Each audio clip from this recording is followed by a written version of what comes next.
Good morning.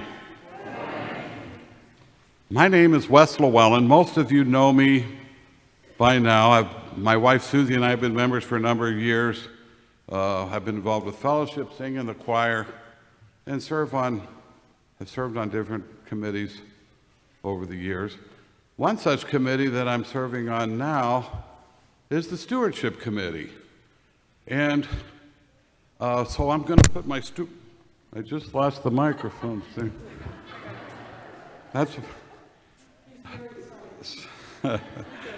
I'm sorry. Would you like it back? Okay. Okay.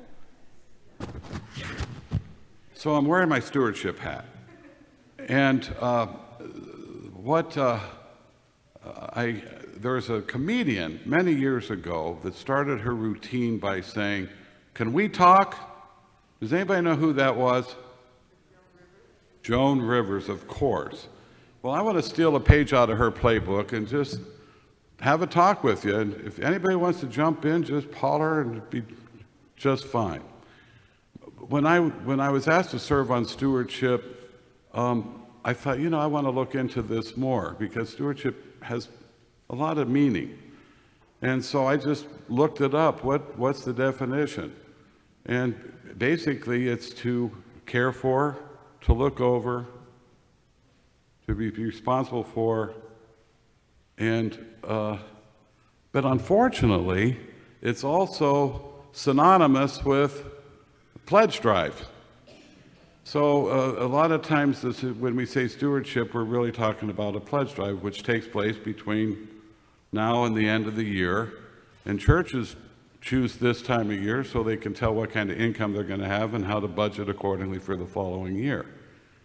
But really, in looking at stewardship, it's not a 6-week program. Stewardship is something that we should embrace, recognize, and celebrate all year round. So I started thinking, well, what are all the stewardship-related things that this church does? And I was standing out in the parking lot when I was having this mental practice with myself, and I looked around and I saw the beautifully resurfaced parking lot and restriped, and I looked over and some unfortunate soul smashed into our stone bench out front, knocked it over and out, took the sign out, and there's Pat Oberg putting the pieces together and quietly going about his duty. I look down this way and see the beautiful grounds of Red Wagon, who we're so wonderfully positioned with. Look outside, see the van that we helped bring the kids to their CE functions and some of the people that need rides to church. I think of the Riverbend Food Pantry where we did the shopping outside, and Bob Miller and Laura, whose son heads that up.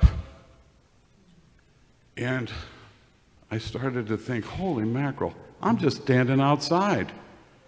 I haven't even gone inside yet. What memories await me there?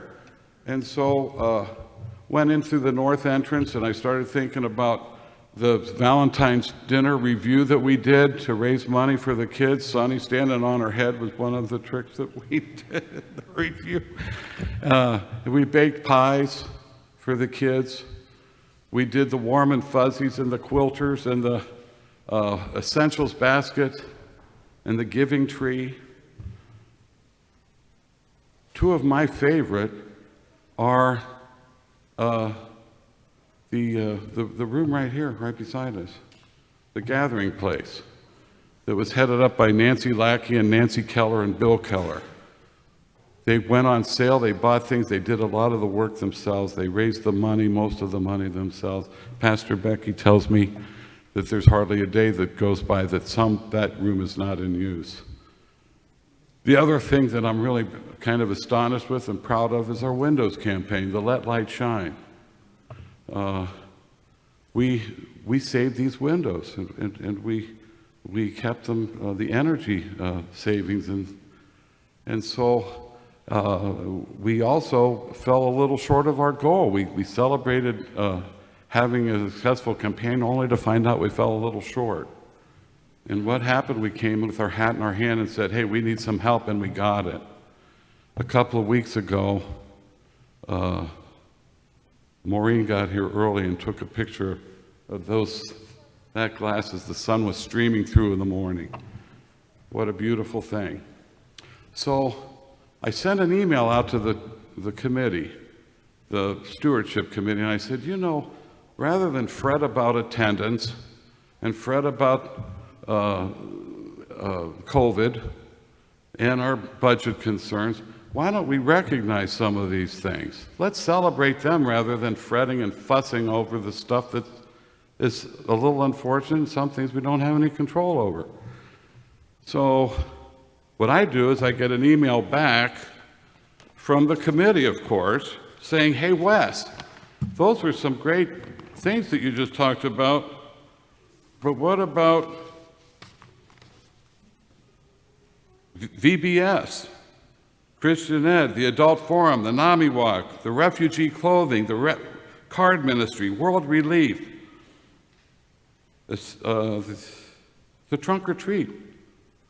So I thought, there's a lot of things that we should be grateful for.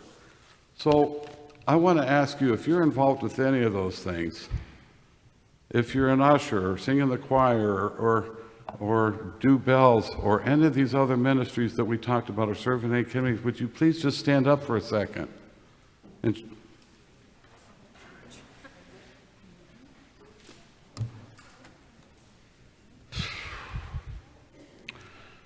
This is the definition of stewardship. Thank you.